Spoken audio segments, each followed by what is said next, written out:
because I always forget to do that. Okay, welcome to our November SNA meeting. This is the last meeting of this semester. So thank you guys for being here.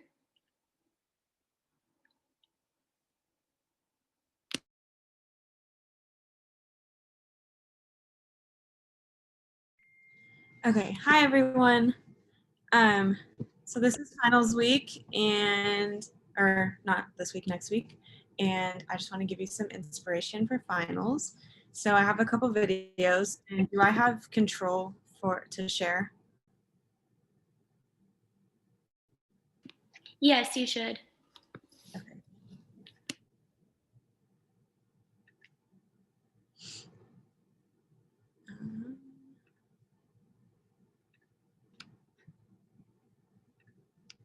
So, sorry. The first video that I have is to show you that when you get stuck in your head, to remember that you're going to do great. So, here's Give up. You'll get it right. You'll get it right. Don't stop, don't give up. Don't stop, don't give up. Don't stop, don't give up. Don't stop, don't give up. Don't stop, don't give up. Keep trying. Keep trying. Don't give up. So when you get low, remember, get that stuck in your head. And then the next one is to tell you to believe in yourself. Can you see the new video? Okay. I feel. Do you feel alive? I feel happy of myself. I feel happy in yourself too. What do you got? Any words of wisdom? What about for all the other kids trying to learn how to ride their bike? Can you say anything to them?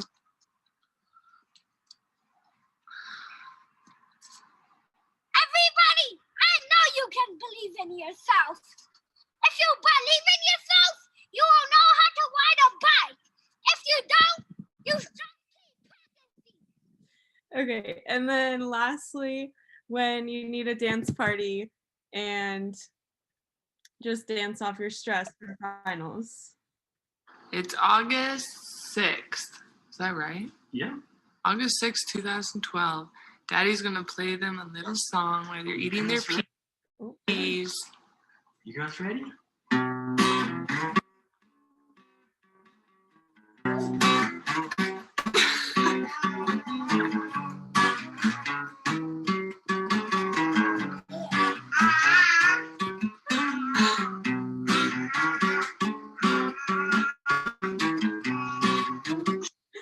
Okay, so y'all are gonna do great on your finals, and I hope that you're all having a great week.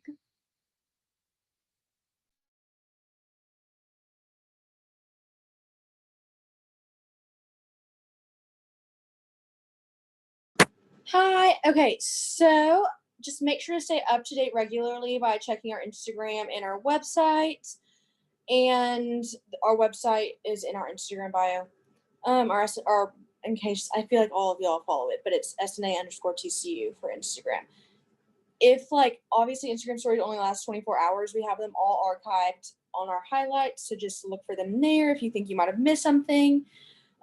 Please check our other all of our social media platforms, our website, our Instagram before asking us any general questions. Of course, if you have a specific question, feel free to ask, but I mean, sometimes we get a lot of repeat questions, so it might be good to see if we've already posted it, because a lot of the times we have. And if you are looking to ask a question, sometimes I get DMs on Instagram with questions, and I'm happy to respond or send y'all the right email, but I don't know the answer to everything. So if it's not too hard, could y'all go to the exec tab on our website and look for each of our emails? So for example, also this is a question I feel like a lot of people have, the difference between point opportunities and proof of points, who to contact. So if you have a question about an opportunity itself, then you'll contact Bailey at TCU SNA Community Service at what's written there. And then if you have questions about membership, more proof of points, did you get my email about, my selfie that I was at an event, or membership requirements, etc., then that would go to the membership director. Sorry, I'm speed talking. Okay, next slide. Sorry, Caroline. Also, yay, DM us on Instagram, again, SNATCU, if you have like accepted like a job after graduation, or if you're doing an internship or graduate program, et cetera, et cetera. We want to feature you. I think that's so fun. Congrats to our senior twos. Yay. But like, please DM us. I want to post y'all so everyone can, woohoo. Okay, that made no sense. Okay, bye. Okay, so the first day of merch pickup was today outside Bass. The next day is Thursday from 8 to 12:30. So if you weren't able to make it today, please come on Thursday just so you guys can have all of your orders before we go on break and before things get crazy during finals. If you're unable to make it for whatever reason, class, you live off campus, please email me. And then a last minute point opportunity. If you guys scan this QR code, a couple of spots are left on Thursday to help pass out merch. They're 30-minute slots, and it's a super easy way to get a last minute point if you need it. But any merch questions, please email me.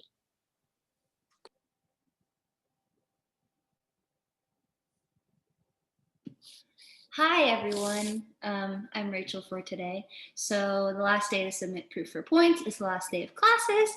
So if you have any questions about that, send it to her email, TCU SNA Membership Director @gmail. And reminder, it's on my slide as well, I'm sorry. You need to meet all requirements for the semester in order to count towards your 3 semesters and be an active member. So pay your dues, attend 2 meetings, and get 2 points. And quote says, good luck on finals. Next slide. Okay, so dues are due right now, like right now. So if you could pay them by the end of the meeting, that'd be great. If you don't, then you're giving us a generous donation because they are due tonight. So Venmo at TCU-SNA $20 or email me at that email. I send out emails to people who haven't paid. If I didn't email you, you're good. If you have any more questions, let me know. I'm sorry we can't give refunds if you didn't like meet active membership, unfortunately. So just be really cognizant of that. And then there's a new rule. So everybody pay attention. If you fail to meet 3 semesters of active membership by graduation, or inactive for 2+ semesters, like say you did your semesters freshman or sophomore year, you need to email just Rachel or I so we can keep you on the roster, because otherwise it's hard to figure out chords, and we have a lot of people are on there that are just kind of on there. So we're going to be removing people soon. And yeah, good luck on finals. Sorry, all my stuff is pretty negative.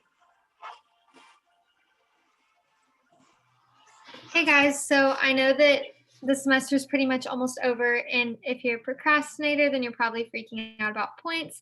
But so for the opportunities for the rest of the year, I went ahead and did all of them virtual online, and I tried to make them a little bit easier. Before I explain them, if you had your cards, those were due today in the nursing office. If you didn't turn them in today, I'll probably pick them up like tomorrow afternoon. So if you want to run it down tomorrow morning and drop it off, that'd be great.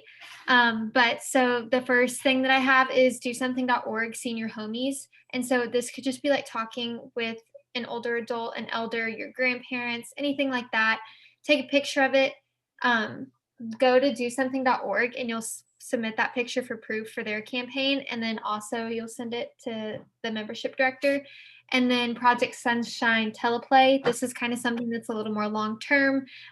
You can play with small groups of patients. So like they go in and do videos and have like game nights, which is really fun. I think I'm going to sign up to do this. You can like watch movies with kids, like just so many like random fun things.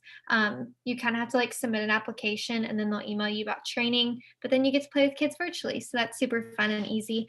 And then our last one is Project Sunshine. It's a thank you message. So kind of like the cards, you'll follow the same steps as the teleplay, and this will be listed online. So either take a picture now or you can go to the point opportunity tab later.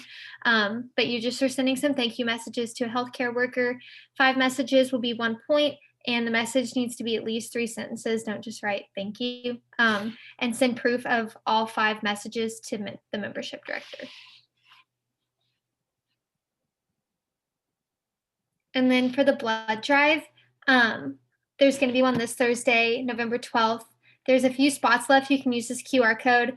If you're using it right now and it's already full, then some people beat you to it.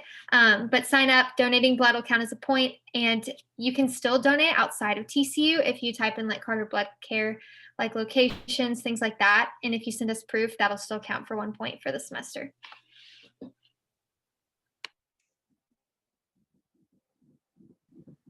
All right, guys. So today we have a very cool speaker. I'm really excited. We have Dr. Dunlap, and I'm just going to tell you a little bit about him. He is a native Texan and Army veteran holding undergraduate degrees from Stephen F. Austin State University and Texas Women's University, a graduate from the University of Buffalo, and a doctor of nursing practice from TCU. Let's go Frogs. An independent small businessman, Dr. Dunlap has practiced as a certified registered nurse anesthetist in Texas and Oklahoma for over 38 years. Dr. Dunlap's interest turned political after serving 2 terms as president of the Texas Association of Nurse Anesthetists and on the board of directors for the American Association of Nurse Anesthetists. He resides in Decatur, Texas now, and practices in Wichita Falls and Graham, Texas. And his wife is a professor of education in teacher education at Texas Women's University. So, Dr. Dunlap, we will turn it over to you. Well, thank you, Michael. I appreciate that. It means a lot to me to talk to my distinguished colleagues at TCU. Here's my phone. As you can tell, it's there. I'm definitely a Frog fan. I'm missing the football game, but I'm loving watching on TV, and I will be there every chance I get. So thank you for the invitation to speak with the Student Nurses Association. I dearly love it, and I love to talk with students because they are the smartest people in the world, and they allow me to try to explain how stupid I can be. But the fact of the matter is, we all intertwine so much if we can interface with each other by questions and answers, because that's how we learn. I told Michael a while ago, one of my best friends who's a TCU graduate from anesthesia, probably been practicing probably 7 or 8 years now, yeah, maybe even more. But he said he learned more from me in 1 hour in the bar than he did in one whole semester. And the situation then is not that we should meet in the bar, not a bad idea, but the fact of the matter is that we learn by interfacing with each other. And that's one thing that you simply can't get over, the fact that we do learn by talking and exchanging ideas with one another. And I think that's why the Student Nurses Association is a fantastic idea. I appreciate the invitation, the introduction. Michael, is great. I didn't know I was going to be a nurse. I had no idea coming out of high school what I wanted to do. I went to a school in Northeast Dallas County, was in the band, student council, enjoyed myself, had a great time. Went to Stephen F. Austin down in Nacogdoches. I majored in fraternities and sororities. Actually, I was a pre-med major in biology and chemistry, but I found that fraternities and sororities were a lot more fun. But after 5 years, I did finish that degree and went on back, and I was in Dallas there. And what do you do with a bachelor's degree in biology and chemistry? So I did a little stint of not student teaching, but substitute teaching, and I realized that's not for me. So I went to work at Presbyterian Medical Center as a anesthesia technician, and there I learned about certified registered nurse anesthetist. The director of the program just happened to be a graduate of TCU and the Harris College of Nursing under Harriet Waring, which I don't know if you know her or not or heard of her, but Harriet was big at TCU for a long time in the Harriet School. But he told me, he said in the interview, he said, "Eddie, you've got as much education as I have." I said, "Yeah, but I need a job."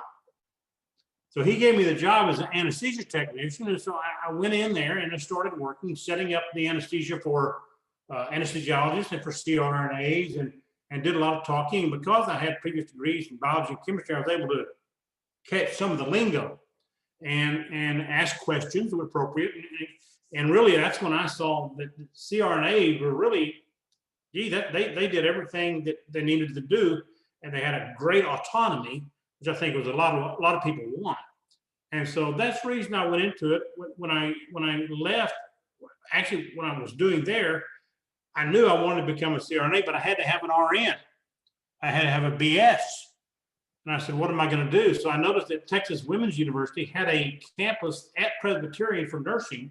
And so I went up there, and sure enough, I was able to transfer almost all of my URL curriculum. So I went for like 2 years at Texas Women and had my BSN. And of course, my wife was a school teacher at the time, and school teachers don't make much money. And so I knew that I had to do something to be able to afford a education in anesthesia. Hello, United States Army. And so that sent me to Fort Sam Houston, and then to William Beaumont Army Medical Center. And after about 18 months, I was able to get entrance admission into the Army's program of nurse anesthesia at the Academy of Health Science in San Antonio. And it was my great connection with, I said, Martin Yates, who was a proud ex-TCU alumni. And actually it was his letter that probably got me in with the colonel at Fort Sam. And I was the youngest second lieutenant to ever enter the anesthesia program. And so I got very lucky, and, you know, connections have places. But I finished there, anesthesia. I went back to El Paso and finished the didactic and clinical portion of it. And the program with the Army, with the University of Buffalo, I was able to ascertain not only a diploma from the Army's program at the Academy, but also received my master's in nurse anesthesia from the University of Buffalo. So I did the program. I did roughly, with obligation time, almost 8 years in the United States Army.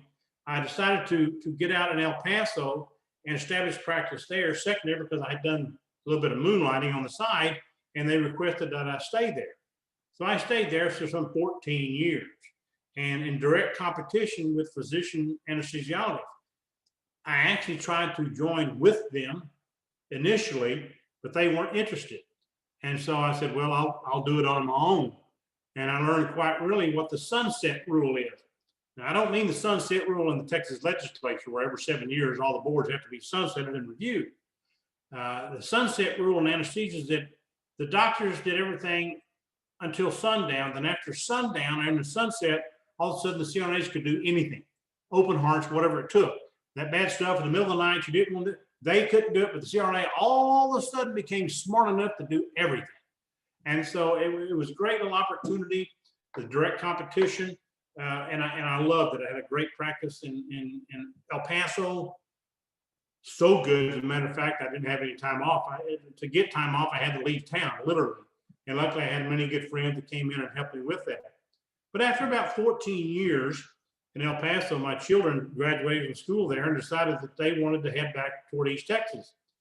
My daughter started at TCU in 1998 and finished in 2002. My son graduated from high school in 2002, said he was going back to Nacogdoches for school. I said, my wife, I said, why are we staying in El Paso? And so we boarded up, came back close to home, but not too close. We settled in Decatur, just north of Fort Worth, so it's not too far, but yet far enough. I hate traffic. What can I say? I hate traffic. But, you know, when it coming down to why I wanted to be a nurse, I really didn't know why I wanted to be a nurse. Why would anybody want to get a job that gets its name from the suckling of a neonate on the breast?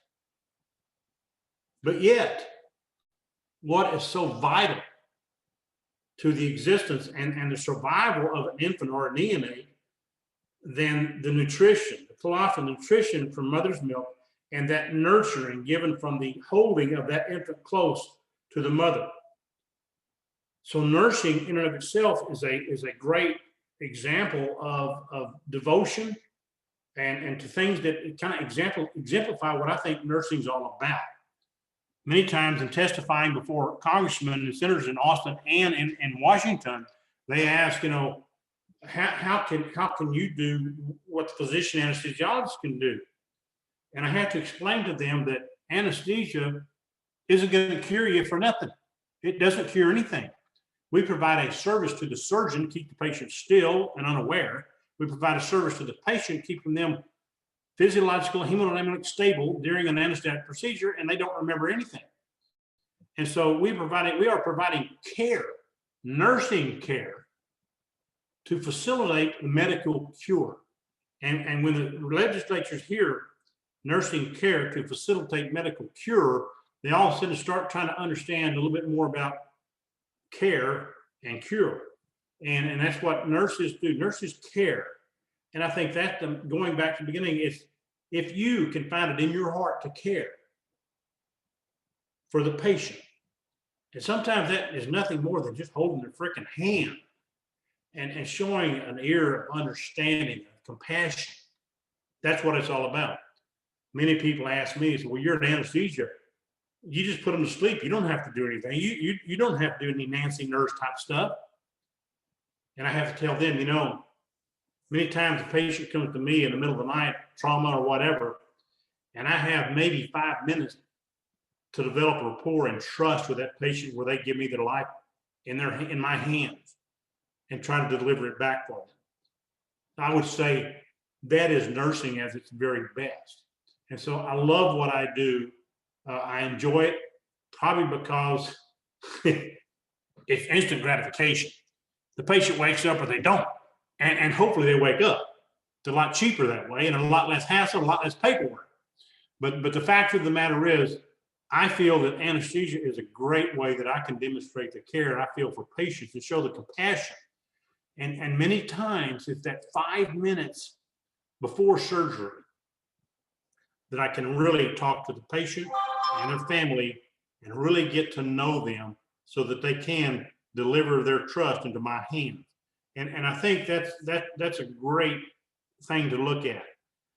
I started anesthesia as a very young guy, and at that time I had dark hair. I'm not saying anything, but it's a possibility that nitrous oxide turns your hair gray. I'm not sure, but it's a possibility. I think maybe we ought to do a study on that. But the fact of the matter is, it happens over time, and I've enjoyed myself over 38 years providing that in El Paso. I did some time in Lawton, Oklahoma. Went back to El Paso, then I came to Decatur, went there for 5 years. Then I went to 12 years to Wichita Falls. Now I'm kind of doing a semi-retirement, working at Wichita Falls sometimes, in a plastic surgeon's office sometimes, and working at Graham sometimes, and just kind of really beginning to enjoy life as it is. Still watching my frogs play football, by the way. And so I really enjoying myself, and the timeline that I have is great because I feel like I can work dang near anyway. One of my things I ought to put on my business card, which is a card I have with a little horn frog on it, is have gas, will travel. So I've done some of that, and it's certainly kind of fun to go into a place like that because it's interesting just go into a foreign place where nobody knows you and be able to talk with the nurses and the patients. And the next thing you know, they're asking you, what can we do to keep you here? And that's what you want to do as a nurse. You want to make it so good. You want to make yourself so good that they understand we have to do everything we can to keep that person here because they possess what we want in our nursing care.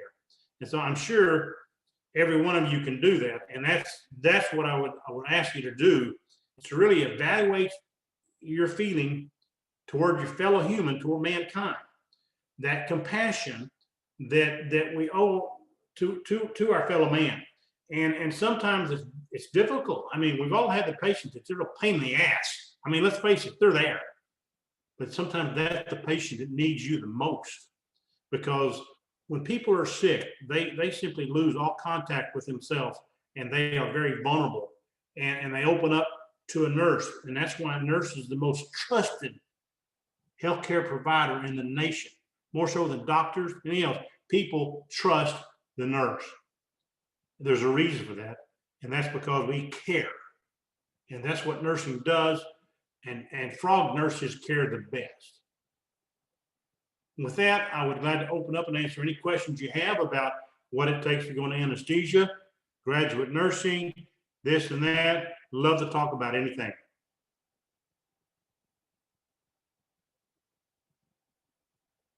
And the first question is, Madison. Okay, I had a question. So you said you went into being an RN, and then you just got your master's to be a CRNA. You didn't do like a doctoral program.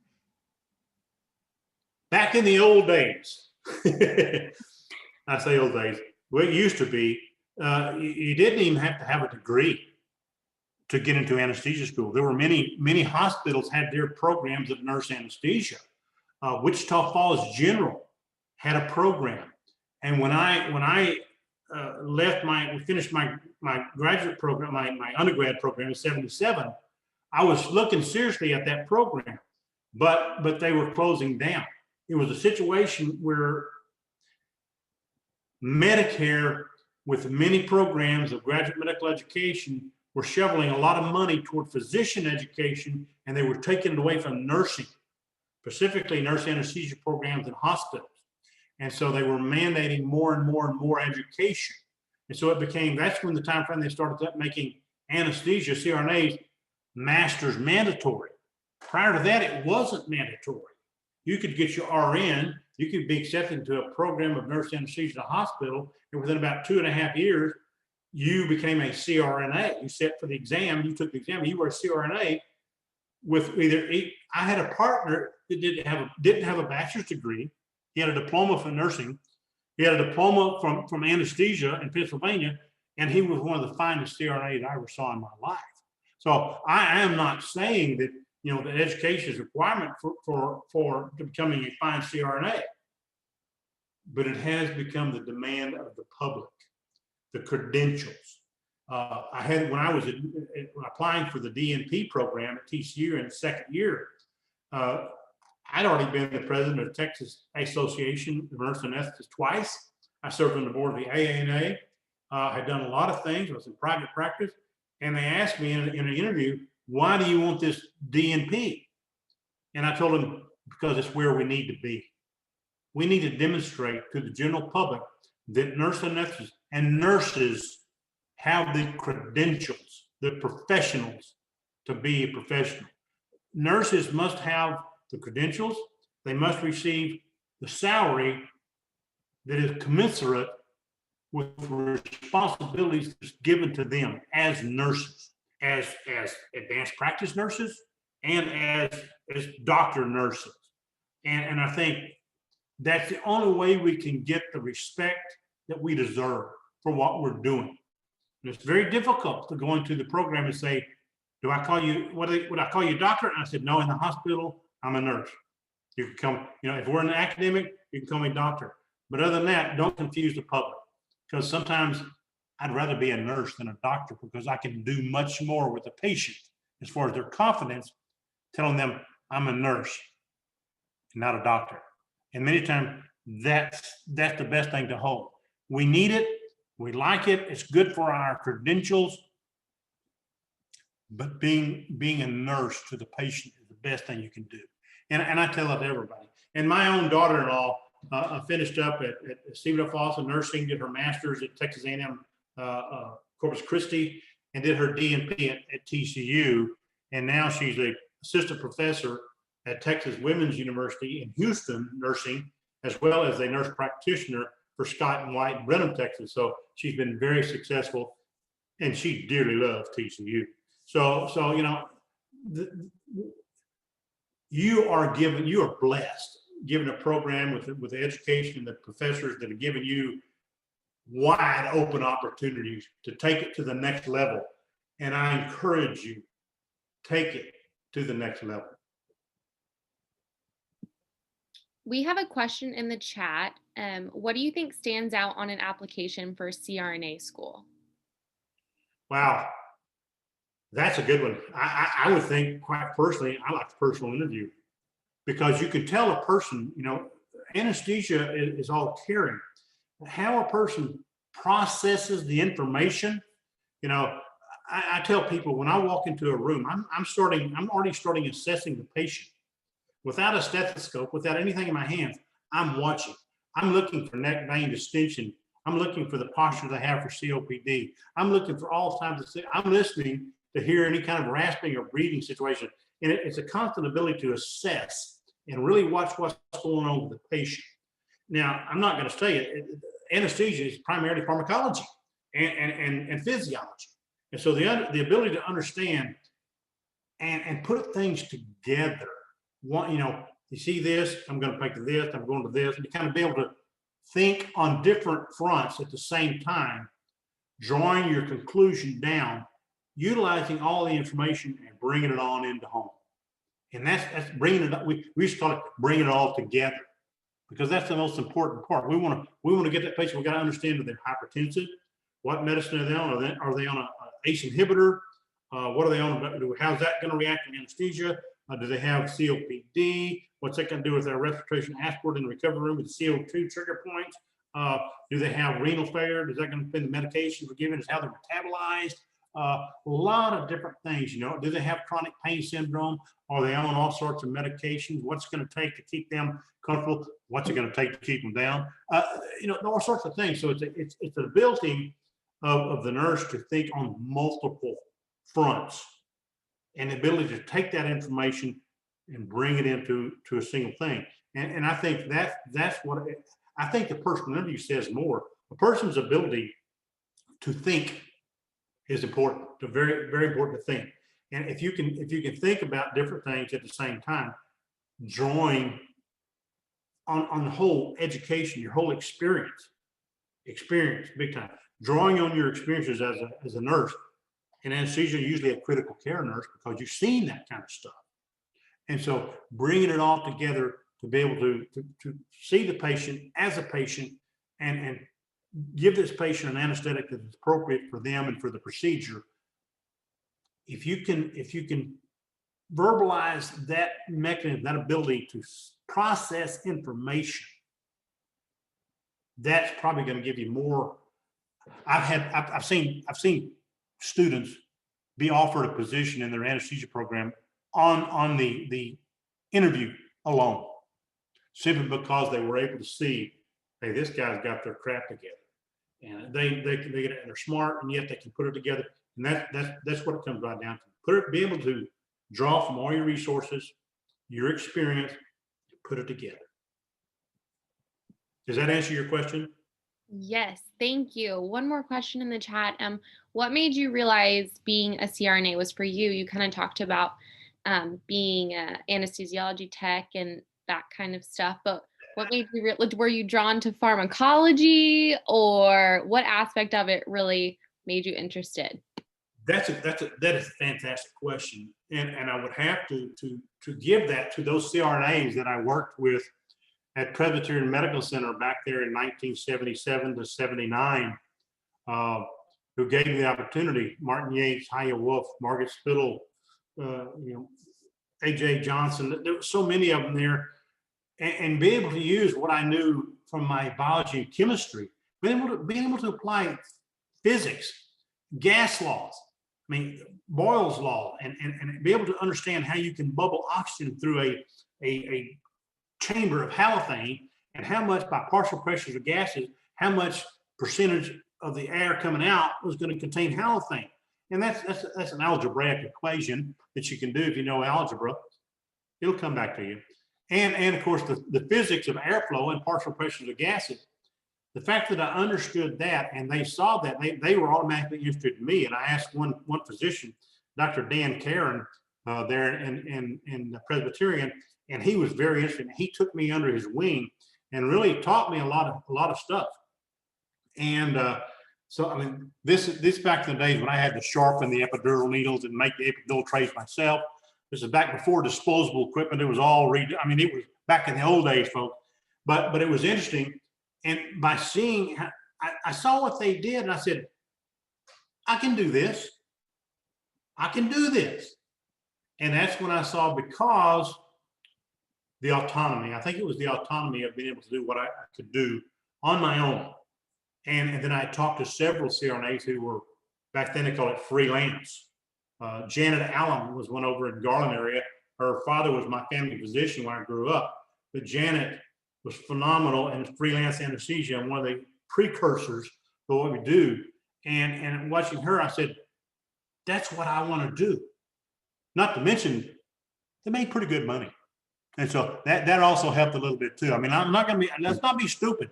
We all like to make a good living. So it was no doubt that anesthesia made more money than any other of the nurses out there. Now, nurse practitioners have come a long way, and they're coming into it now, but it's because, I like to think, because Nurse Annette's has led the way to demonstrate what nurses can do if given the opportunity. And I think the nurse practitioners are now realizing they can do it. If we can just get the legislature out of the way and get the Texas Medical Board out of the way, then we can do a lot of things if we just have, but we got to keep up, and I'll beat the drum to the legislature because that's what my capstone was all about, the legislature and politics. But the fact of the matter is we have to keep up that front and support our associations and their ploys to try to make points to the legislation to add for the full practice autonomy for professional registered nurses. If you want to hang your RN shingle out, hang that mother out and go to town. Because you don't have to have an MD to do the JOB. And that's a great thing I can say.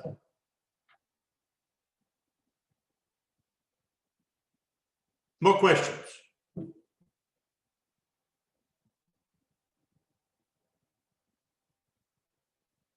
I'll ask one real quick here. Okay, thank you, Michael.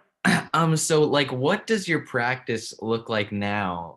Are you still? It said you're still practicing down in where you are right now, right? Correct. Well, I'm between. Well, I live in Decatur, but I drive to Wichita Falls, or I drive to Graham. I have another plastic surgeon's office where I do plastic procedures in a surgery, and his office has a little surgery room. So this week, okay, I started off Monday at Kel West Regional Hospital, Wichita Falls, Texas. I did some orthopedic surgery. I had a COVID-19 patient. I had the fractured ankle, had to don all the thing, mask, the whole 9 yards, N95. Try to avoid a general anesthetic, but I didn't have to worry about respiratory type of thing. So I did a spinal and then gave her plenty of Versed under a mask with O2 and kept her into Never Land with enough Versed and propofol. She enjoyed herself, and we got the thing done with no problem. Then I did another procedure after that. Tuesday, I went over to Graham Regional Medical Center and did a few procedures there, helping out the CRNA there when they have a little more than normal. And then tomorrow, I go back to Wichita Falls to a plastic surgeon's office where I'm going to do, I'm not sure if we're doing breast or what we're doing tomorrow, but in a plastic surgeon's office. Now, this afternoon when I got home, I cut down a tree, I split firewood, I built a little thing in my house. It's going to be a place where I'm going to store my leaf vacuum and all sorts of stuff. I clean house, I do windows, I do dishes, whatever a man has to do to keep his wife happy. But I'm trying to work no more than like 6 to 8 days a month, and sometimes that's too much. I'm trying to enjoy retirement, but every once in a while, the COVID has really been tough for a lot of people. They get knocked out, they get it, and they have to be out for 14 days. So I'm getting I got a phone call when talking to you, want me to go to somewhere in Harlingen. They need a CRNA bad in Harlingen. So, I mean, I have phone calls all the time trying to get me to go someplace. They need somebody here, they need somebody there. And so, if you like to travel, well, you can dang sure do it there because they're still calling all over the place. But it's constant. I'm having to learn how to turn people down, which is I'm learning, but it's difficult. But I enjoy it. But I'm trying to keep my practice down to about 2 days a week, if I can. That way I really enjoy sleeping till 7 o'clock. Okay, sorry, y'all. This is so off topic, but Eddie, you'll think this is really funny. My family's from St. Joe in Montague County over by Decatur. Right. Yeah. If y'all aren't from Texas, these are like towns of like 600 people. So like it's kind of crazy. Great pizza place up there. Yeah. Oh yeah. It's like no one ever knows where Decatur, Wichita Falls, St. Joe is. So I just thought I'd throw that out there. Oh, yeah. St. Joe. Small world. Oh yeah. Great place up there in Montague County with St. Joe and going on up to Munster and into Gainesville. Oh yeah, man. Great. I family in Nakona and St. Joe. October is a great place to be there. Oh yeah. Oh yeah, especially in Munster. Oh yeah, no doubt about it. Germantown. That's right. That's right. I think we had another question in the chat too. Someone asked, looking back at your career path, what was the most challenging part that made you grow as a nurse? Most challenging part that made me do what? Grow as a nurse. Oh boy. You know, I had to probably the greatest challenge to grow as a nurse was to interface with hospital administration. Coming out as an independent practice nurse anesthetist, not affiliated with a physician or a hospital, to talk to the administrator or the chief nurse to demonstrate why they needed my services was probably the best thing. And then the ability to talk to the other nurses there, whether they be OB nurses or surgical nurses or whatever, and be willing to offer your services, to give them in service about this, in service about that. Be totally open to yourself and willing to go the extra mile to do that was probably, I think, probably the best thing. Again, that I mentioned that sunset rule. The doctors love it. They would call me up and say, I've got a gallbladder to do, but the anesthesiologist won't do it until next Thursday. Can you help me out? I said, sure, I'll be there in 30 minutes. This is after 5 o'clock itself. So after 5 o'clock, they just call, don't worry, just call Eddie. And because I had privileges at the hospital for the OB, there was no problem. I go in and do their anesthesia. They loved it. They liked the anesthesia better than what the physicians were giving them. And the next thing I know, I had a practice.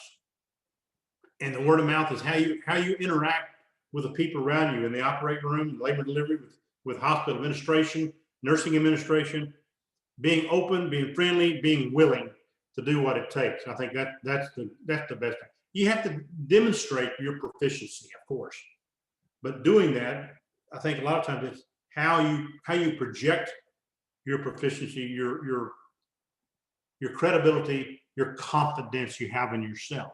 It's how you do that. And I think that's a great part of it, is projecting the confidence to be able to do the job, willing to help anybody else in what they do, because what that OB nurse does is really important.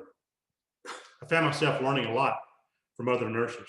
Even though I was a CRNA supposed to know it all, I learned a lot from OB nurses, a lot from OR nurses, and it's just a situation you never learn enough. You just keep your ears open and be compatible.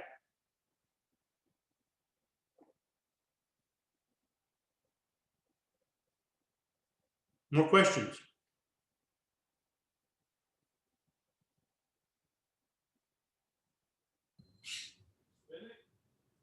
I have one. Yeah. Sorry, that was really loud. Sorry. Okay. I was gonna say, tell us a little about your book. Ooh, my book. Yes. You need a copy? Hold on, let me get it. Hold on just a second.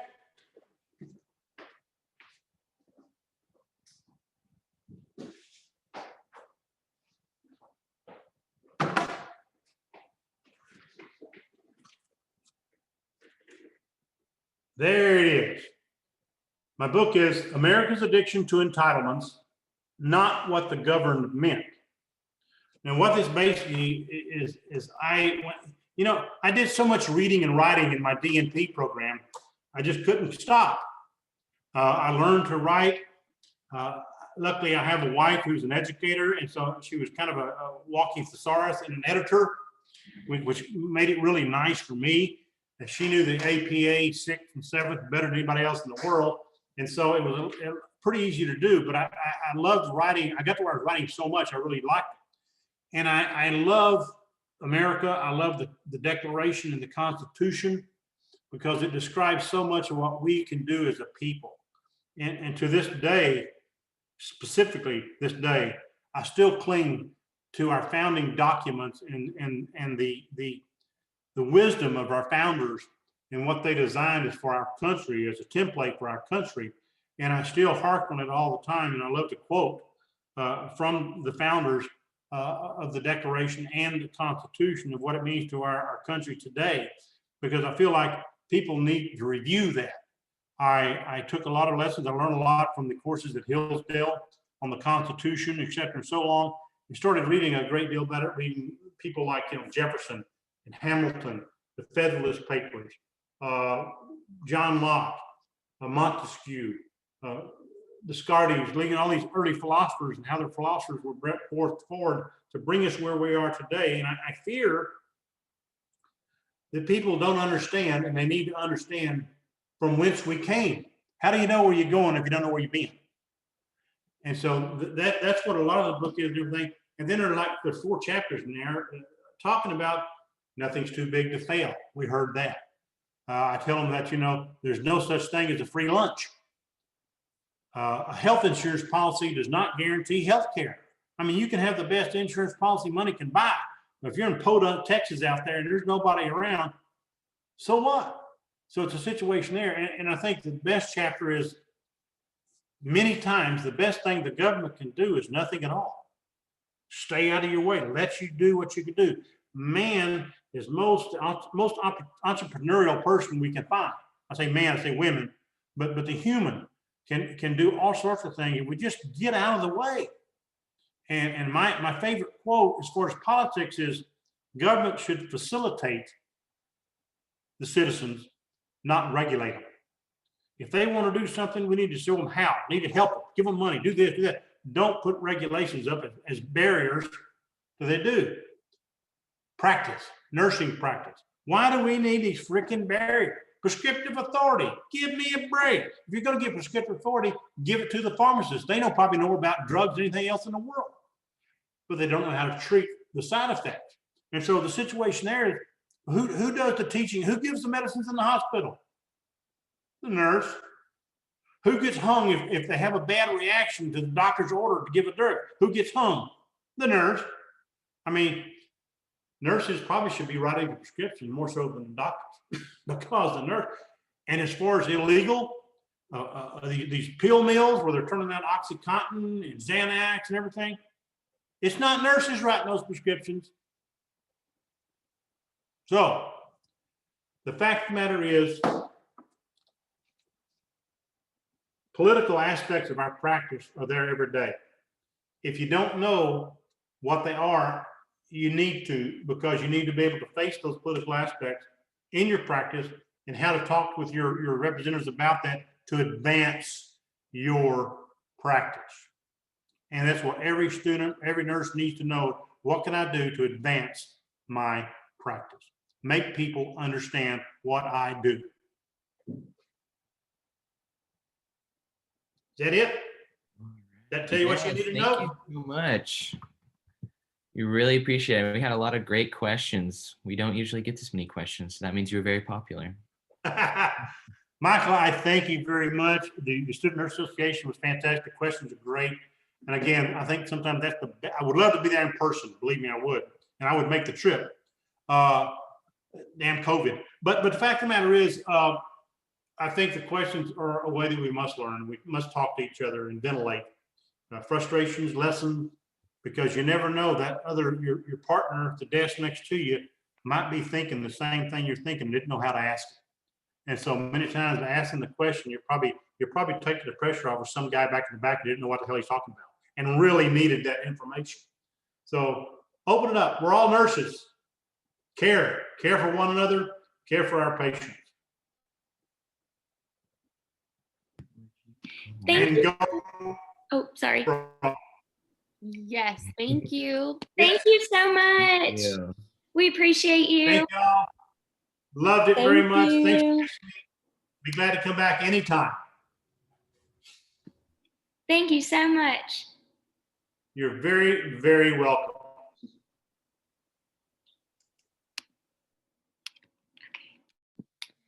Okay, yay. So we just wanted to recognize some of our senior 2 members who are graduating because we're so proud of them and we're so excited for them. So I'm just going to read through some of their names really quick and you guys can look at where some of them have jobs.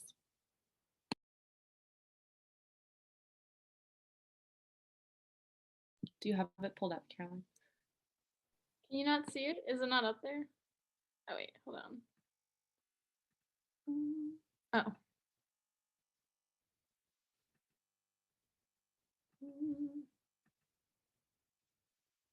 Sorry. I don't know why it's not there.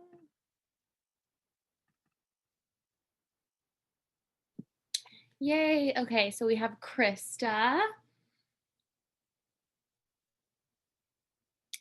Brenna, Abigail, Alexandra, Elizabeth, Carrie, Emily, Lauren, Taylor, Haley,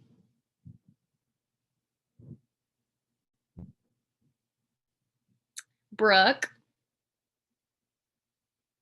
Maddie, and then not pictured, we have Paola, Gabby, Tess, Grace, Lexi, Alexis, Emma, Rachel, Anna, Larissa, Lexi, Hensley, Margaret, Summerlin, and Megan. So we just wanted to say congratulations and thank y'all for being members and good luck with everything after graduation.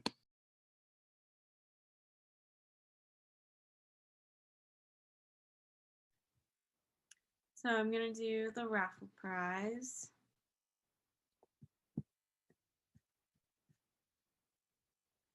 And Tess Whitworth, will you please send me your email in the chat? Tess Whitworth. Yes, I will.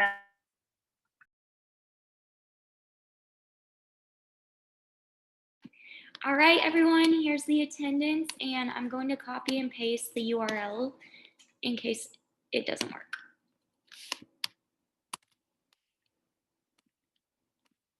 Also, if you're a senior too, please email Rachel regardless of if you're getting a cord or not, just so we can like manage our roster a little bit.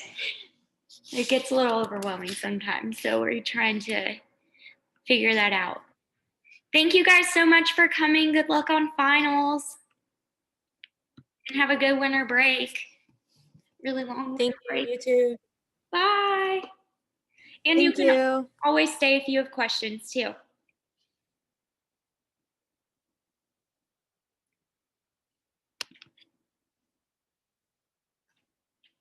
And Tess, enjoy your Tiff's treats. Delish. Thank you.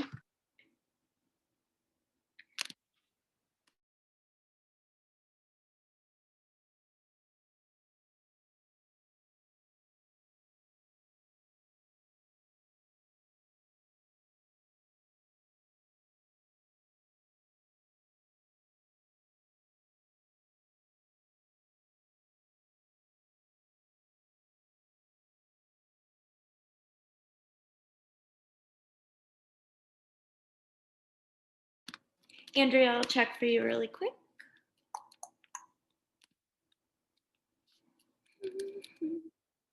Let's see. Yes, it got you marked. Welcome.